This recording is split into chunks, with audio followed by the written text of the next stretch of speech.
For the repair of the Alfa Laval EPC 50 OP front module, the following procedures were necessary: replacement of various electronic components and general cleanup of the unit.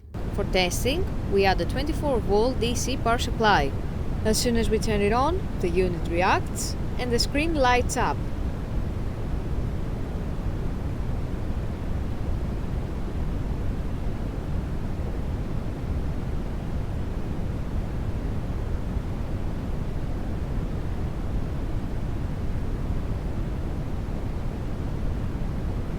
The error message is due to lack of additional units, so no further testing is possible.